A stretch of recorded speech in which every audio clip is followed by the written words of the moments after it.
pa pala. Good morning guys! Ito ang dami namang biyaya. Excuse me, galing sa dagat Daming malalaking isda. Meron din crabs. Yan Tapos meron din mga pino. Itong gusto ko na dinid-deep fry. Busog na naman ang person. Salamat Lord sa blessings.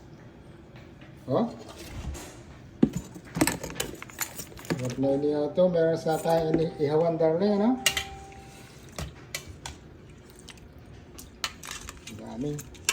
Ang sigang. Okay.